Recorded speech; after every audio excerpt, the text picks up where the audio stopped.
L'Afghanistan est beaucoup de choses, mais dans cette vidéo, je voudrais en souligner deux en particulier.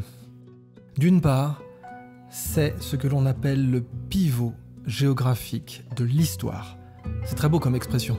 Comment la géographie influence l'histoire, le destin du monde. Dès l'âge de bronze déjà, l'Afghanistan a les plus gros gisements d'étain connus du monde antique. Et avec l'étain, on fait le bronze, qui est beaucoup mieux que l'arsenic du premier bronze. Et le bronze est nécessaire à tout pour les civilisations minoennes, mycéniennes, hittites, égyptiennes. On en fait des sculptures, des vases, des armes, des chars, des arcs, des pointes de lance. Et c'est la base de la domination économique, culturelle et militaire à la fois. Un peu comme dans Civilisation, si vous voulez une victoire culturelle, il vous faut du bronze. Si vous voulez une victoire scientifique, il vous faut du bronze. Si vous voulez une victoire militaire, il vous faut du bronze. Et l'étain se trouve en majorité jusqu'en Afghanistan. Donc ça fait tranquillement 4000 ans que l'Afghanistan est un pays important pour le destin des civilisations. Et ce n'est pas pour rien qu'Alexandre le Grand ira jusqu'en Afghanistan. En Afghanistan et au Pakistan se trouve l'Hindu Kush, qui signifie littéralement le tueur d'Indiens. Donc contrôler l'Afghanistan, c'est contrôler le ventre mou de l'Inde, c'est contrôler de quoi menacer l'Inde. Certes, maintenant l'Inde est nucléaire, mais c'est récent. Quand l'Inde n'était pas nucléaire, quand des Maharajas pouvaient littéralement, selon témoins, se faire des abris de jardin en rubis massifs, en empilant des rubis, eh bien, à contrôler l'Afghanistan, c'était pas mal. Et c'est pour ça d'ailleurs qu'encore aujourd'hui, l'Afghanistan est une des réserves d'or archéologiques les plus grandes au monde, si ce n'est la plus grande, devant les Caraïbes, avec tous les doublons espagnols, toutes ces pièces de 8 qu'on appelait comme ça parce qu'on pouvait les couper en 8 morceaux égaux. Eh bien, l'or d'Ahmad Shah, le fondateur de la nation afghane moderne, n'a jamais été retrouvé. Les Russes l'ont cherché pendant l'occupation de l'Afghanistan dans les années 80, sans jamais le trouver. Mais dans le même temps, les Russes avaient fait du commerce d'artefacts afghans falsifiés parce que les artefacts métalliques ne pouvaient pas être datés au carbone 14 et même jusqu'à certains musées russes s'y sont laissés prendre. Donc l'Afghanistan a toujours jouer un rôle stratégique dans le destin du monde. C'est la raison pour laquelle les Britanniques et les Russes se la sont disputés au XIXe siècle dans une rivalité que l'on a appelée entre-temps le Great Game et dont de grands acteurs ont été Rudyard Kipling et mon idole Sir Richard Francis Burton, qui parlait 29 langues couramment, était grand maître d'escrime, d'hypnose, diplomate, espion, soufi, ce que vous voulez. Ce Great Game, aujourd'hui, se joue entre les États-Unis, la Russie, l'Inde et la Chine. Et ce n'est pas pour rien que depuis le départ des Américains d'Afghanistan, le nombre de consulats indiens dans le pays a triplé, ainsi d'ailleurs que le nombre de représentations diplomatiques chinoises. En plus d'être un pays hautement stratégique parce que la case la plus centrale de l'échiquier le plus central, je m'explique. Le plus grand continent du monde, avec le plus de sources de croissance économique au monde, avec le plus d'échanges au monde, la route de la soie, aujourd'hui la route des hydrocarbures, c'est l'Eurasie. Le centre de l'Eurasie, c'est l'Asie centrale. Le centre de l'Asie centrale, c'est l'Afghanistan. Aux échecs, les cases qui valent le plus cher sont les cases du centre. Raison pour laquelle les Français et les Anglais ont failli se faire la guerre à la fin du 19e siècle pour Fashoda, qui était au centre de l'échiquier africain. Et raison aussi pour laquelle, justement, notre ami Richard Francis Burton est allé explorer les sources du Nil au centre de l'Afrique, le Grand Rift, parce que le centre de l'échiquier africain, c'est la partie la plus stratégique de tout le continent. Et c'est aussi des réserves d'eau potable, bien sûr, même problématique avec l'Afghanistan. Donc l'Afghanistan est la case centrale du groupe de cases centrales du continent le plus central, le supercontinent eurasiatique, dont Zbigniew Brzezinski a dit, de façon assez désinvolte, un simple regard sur la carte nous montre que le contrôle de l'Eurasie implique aussi le contrôle de l'Afrique. C'est plus compliqué que ça dans la vraie vie, mais aujourd'hui en tout cas, c'est vrai. Ça ne signifie pas que l'Afrique ne pourrait pas être indépendante, mais aujourd'hui, il est clair que ce sont les puissances eurasiatiques qui peuvent avoir le plus d'influence en Afrique. La Chine, la Russie, la France, le Royaume-Uni ne s'y sont pas trompés, même si les États-Unis sont tout à fait capables d'influencer des gouvernements et des politiques en Afrique. Alors justement, Brzezinski notait, l'Empire américain est le premier empire à ne pas être présent en Eurasie. Le premier grand empire international à ne pas être présent en Eurasie. Et ça, c'est sa plus grande faiblesse, c'est aussi sa plus grande force. Abraham Lincoln avait dit « Les meilleurs conquérants d'Europe ne pourraient pas boire un verre d'eau de nos rivières, parce que nous, les États-Unis d'Amérique, sommes séparés du reste du monde par 2 immenses océans et avons des voisins faibles, le Canada, Pacifique est faible, et le Mexique, faible dans le sens où, comme le dit la tradition géopolitique américaine, « Rebels cause no troubles », les gravats ne causent pas de tracas, et quand vous avez un pays qui est dans une situation de semi-chaos, eh bien vous n'aurez pas trop de problèmes venant de lui. Donc les États-Unis ont cet avantage défensif majeur, mais il est vrai que du coup, pour conduire les affaires du monde, c'est en Eurasie que ça se passe, et qu'il faut être capable d'agir sur le pivot eurasiatique. Donc en 97, Brzezinski écrit dans Le Grand Échiquier « Les États-Unis doivent se déployer en Afghanistan ». Rappelez-vous d'ailleurs, nous sommes avant les événements qui ont permis de justifier l'intervention américaine en Afghanistan, mais géopolitiquement, personne n'a attendu les années 2000 pour faire de l'Afghanistan le pivot géographique de l'histoire, puisque les Anglais et les Russes se le disputaient, puisque Alexandre le Grand y est allé et y a même fondé des villes et y a même laissé, là aussi, comme pour Crassus, un peu moins prestigieux comme chef de guerre, des traces génétiques romaines jusqu'en Chine en passant par l'Empire parthe. Eh bien, Alexandre le Grand va laisser au Nouristan des gènes de Macédoniens et va laisser à l'Afghanistan sa coiffe emblématique, l'ancêtre du béret d'ailleurs. Du côté macédonien, la coiffe que mettait la cavalerie macédonienne, qui était la plus proche d'Alexandre, va devenir chez les Afghans le pakol et chez les Européens le béret. Donc, l'Afghanistan, pourquoi les Américains n'y sont pas restés? Ben d'abord parce qu'aucun empire digne de ce nom n'a pu jamais tenir ce terrain, ces montagnes et ce peuple, ces peuples si turbulents qui pratiquent comme d'autres peuples à l'origine des steppes le bouskashi et ces sports d'ultra-endurance où vous pouvez jouer jusqu'à l'épuisement physique des montures.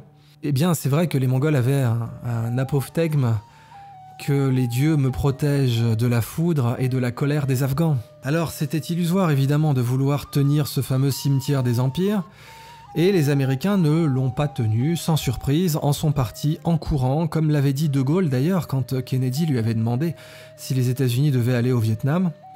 Nous en sommes partis en marchant, ce qui fut vrai, une marche humiliante mais une marche tout de même, après Dien Bien Phu. Vous en partirez, vous, en courant, ce qui fut vrai aussi, avec l'évacuation de l'ambassade américaine à Saigon et les images emblématiques des femmes vietnamiennes qui tendaient leurs bébés pour les faire évacuer. Eh bien, l'Afghanistan, ça a été ça. Il y a eu un moment Saigon, avec les gens qui couraient le long des avions cargo américains. Mais le Covid a fait un peu tout oublier, et puis de toute façon, on est passé à autre chose, il y a l'Ukraine, etc. Mais qu'est-ce que c'est, l'opération américaine en Afghanistan? Et disons bien américaine, même si c'est horrible, parce que des peuples européens, des soldats européens sont allés mourir là-bas. Mais l'opération était américaine. La France n'a pas pris l'initiative de cette opération, pas plus que la Pologne ou le Royaume-Uni. Ce sont les États-Unis qui ont pris la tête de cette opération, au départ, nominalement, pour débouter les talibans. Ce qui signifie qu'après 20 ans, et après littéralement des milliers de milliards de dollars, eh bien nous avons réussi à remplacer les talibans par les talibans. Et à donner aux talibans la meilleure légitimité du monde, comme avec Al-Zawahiri d'ailleurs, qui était devenu une star grâce au discours de Dick Cheney et au discours de Condoleezza Rice et au discours de Colin Powell, et que personne ne connaissait avant. Eh bien, nous avons fait des talibans des stars, nous avons renforcé les talibans en Afghanistan, et en plus, cerise sur le pakol, on leur a laissé des armes, et pas qu'un peu. Alors, Julian Assange, en 2011, avait fait une déclaration. The goal is to use Afghanistan to wash money out of the tax bases of the United States, out of the tax bases of European countries, through Afghanistan and back into the hands of a transnational security elite. That is the goal, i.e. the goal is to have an endless war, not a successful war. Qui, selon Edward Snowden, qui a tweeté en ce sens, lui a valu l'exécution lente qu'il est en train de souffrir actuellement. Et oui, Julian Assange, les Américains veulent le tuer, je crois que tout le monde est au courant de cela. D'ailleurs, Hillary Clinton, ce sont des déclarations qui sont dans ses emails interceptés, avait clairement appelé à une frappe de drone sur ce personnage qui était si peu compatible avec le programme néoconservateur. Et Julian Assange, en 2011, avait clairement dit les choses qui doivent être répétées ici, à savoir, vous savez, la guerre d'Afghanistan, c'est juste fait pour ne pas être gagné. C'est une guerre perpétuelle qui n'est pas faite pour être gagnée, mais qui est faite pour créer le plus grand détournement d'argent public de toute l'histoire de l'humanité. C'est tout à fait exact. Comme il est tout à fait exact que la plus grande raison pour laquelle les États-Unis veulent tuer Julian Assange, d'abord son personnage avec de la character assassination et la fausse affaire de viol complètement bidon qui lui a été mise sur les épaules, mais aussi, et d'ailleurs au passage une affaire de viol a aussi été mise sur les épaules de son avocat, elle est encore plus bidon celle-là mais on y reviendra. L'idée était d'assassiner aussi bien le personnage que bien entendu la personne physique de Julian Assange, et c'est en train d'être fait et ça justifie encore plus l'exil d'Edward Snowden.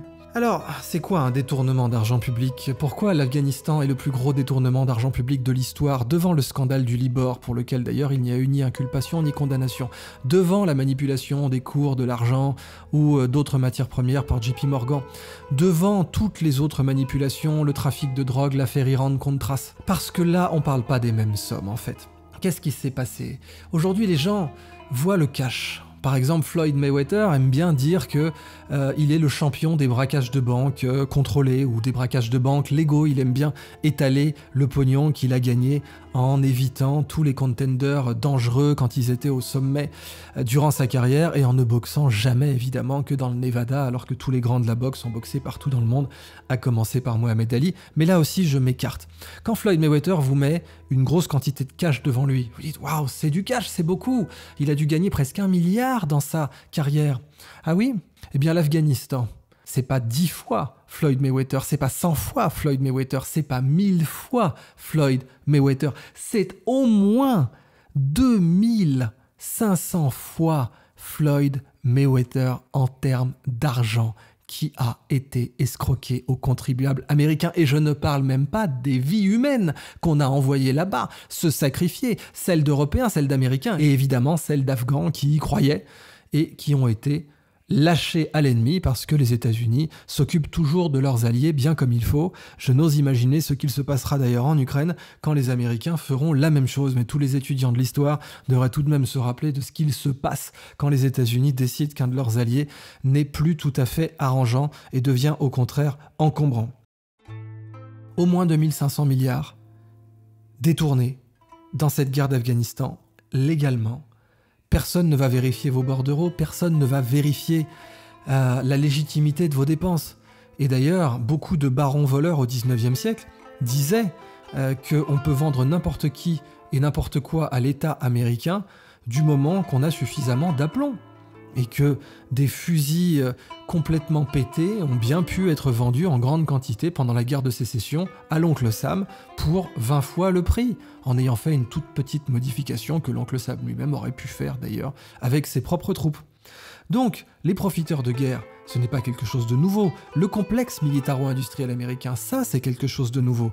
Et c'est pour ça qu'Eisenhower a mis en garde les États-Unis sur l'existence de ce complexe, complexus du latin tisser ensemble, de ce système. Qu'est-ce qui est tissé ensemble? Ce sont des sénateurs, ce sont des secrétaires, c'est comme ça qu'on appelle les ministres aux États-Unis, ce sont des entrepreneurs, ce sont des lobbyistes, ce sont des médias qui vont vous vendre la guerre, qui vont profiter de la guerre, qui vont vous dire que la guerre est bien, qu'elle est juste, qu'elle est démocratique, et qui à la fin vont pouvoir prendre de l'argent directement de la base taxable américaine et le mettre dans leur poche avec cette fameuse dette infinie qui est en réalité de l'esclavage. Donc on a volé les Américains en toute sérénité. On les a volés de 2500 milliards au minimum. Et je ne parle même pas de l'argent qui a été fait aussi avec le trafic de drogue en Afghanistan, parce que là aussi, soyons clairs, Il faut être tout à fait raisonnable et réaliste. Quand on est un résistant, on n'a pas le temps de faire de l'agriculture. Est-ce que vous voyez, vous, Jean Moulin, aller avoir un champ de pavots en plein milieu du Vercors, où on peut pourtant cultiver le pavot d'ailleurs, à bon entendeur, en pleine résistance? Vous croyez vraiment que Jean Moulin pouvait faire ce genre de conneries? Est-ce que vous croyez vraiment que les résistants, ou d'ailleurs les talibans afghans, pouvaient se permettre de cultiver le pavot sans que la CIA soit au courant? Évidemment qu'elle l'était, et évidemment que les champs de pavots n'étaient pas cultivés par les ennemis officiels et directs des États-Unis d'Amérique. Un champ de pavots, ça se voit par satellite tout de même, c'est pas quelque chose qu'on peut cacher dans une grotte. Eh bien, on sait que la CIA a trafiqué de la drogue par le passé, puisqu'on a eu l'affaire Iran-Contras et tant d'autres affaires accablantes. Donc que la CIA ait pu tirer profit et se faire une petite réserve en cash complètement indépendante du Congrès pour pouvoir financer d'autres opérations, en contrôlant la plus grande plaque tournante de la drogue au monde et le plus gros producteur d'opium au monde, ben je n'ose y croire, mais peut-être que vous, en tout cas, vous oserez. Et ça, ce n'est pas compté dans les 2500 milliards de la guerre d'Afghanistan. Donc, qu'est-ce qu'on aurait pu faire avec ces 2500 milliards? Bah, la Hyperloop, on aurait pu déployer Starlink de tout partout, on aurait pu résoudre le dessalement de l'eau de mer dans le monde, on aurait pu résoudre tout un tas d'autres problèmes qui hantent l'humanité aujourd'hui. Les objectifs du millénaire pour le développement des Nations Unies devaient être quelque chose comme de l'ordre de 10 milliards par an pendant 30 ans. Et même si ça avait été 20 milliards par an pendant 30 ans, ça n'aurait toujours été rien, mais vraiment rien, à côté de l'argent qui a été détourné dans le pivot géographique de l'histoire. Et en conclusion, ce que je veux souligner dans tout ça, c'est l'impunité. C'est-à-dire que de la même façon qu'il y a eu une impunité totale pour Blair, pour Bush, pour Powell, quand ils ont menti pour faire la guerre en Irak, bah on a eu une impunité totale aussi sur ces plus de 2500 milliards de dollars détournés, qui ont obligé d'ailleurs à faire tourner la planche à billets encore plus. Rappelons que l'indice de masse monétaire américain, le M1 pour le dollar, a cessé d'être publié de façon courtoise et discrète quand les États-Unis sont rentrés dans la guerre en Irak, qui d'ailleurs encore aujourd'hui est vendue par les médias comme une guerre juste, limpide, propre et justifiée, alors qu'évidemment la guerre en Ukraine, ça c'est mal, c'est impropre et injustifié. Mais bon, encore une fois, comme avec le Yémen, peut-être que la couleur de peau n'est pas la bonne, peut-être que la religion n'est pas la bonne, peut-être que l'ennemi n'est pas le bon non plus, mais en tout cas, l'Irak, c'est les méchants, et nous, on est les gentils. Et mentir aux Nations Unies avec une pseudo-fiole d'anthrax, ça pose pas le moindre problème. Je vous rappelle d'ailleurs qu'à l'époque, les fact-checkers, quand vous leur disiez que l'Irak n'avait pas d'armes de destruction massive, vous traitaient déjà de complotistes. Donc, il faudrait faire justice. On peut pas avoir de paix sans justice. On peut avoir de la paix avec la prospérité qui peut amener la justice par la suite. Et dans le cas par exemple du conflit israélo-palestinien, peut-être que c'est la prospérité qui, avant la justice, amènera la paix, puisqu'il n'y a pas d'acteur aujourd'hui qui est disposé à faire justice au Moyen-Orient et qui même le pourrait réellement, sauf à contrôler complètement la région. Mais la prospérité peut être une solution. Là, aux États-Unis, on n'a ni la prospérité ni la justice, puisqu'on a détourné cette somme énorme et gargantuesque, et puisque les personnes responsables n'ont jamais été punies. Et le système responsable est encore en place et peut toujours demain vous vendre une autre guerre et détourner tout cet argent. Comme l'avait dit Eisenhower, chaque navire, chaque bombe, chaque missile construit, c'est un hôpital en moins, c'est une école en moins. C'est une part qui est prise au génie de notre temps. Et on aurait pu donner ces 2500 milliards à des chercheurs, à des médecins, à des enseignants, à des ingénieurs, à des agriculteurs, à des inventeurs, à des leaders de paix qui en auraient eu bien besoin. Mais au final, ces 2500 milliards ont simplement été jetés dans la poche de gens organisés, très riches, et qui forment un réseau puissant, et qui donc, en conclusion, n'en avaient absolument pas besoin. Si l'Afghanistan a donc toujours été le pivot géographique de l'histoire, aujourd'hui, l'Afghanistan est aussi le pivot politique de l'impunité et de la corruption.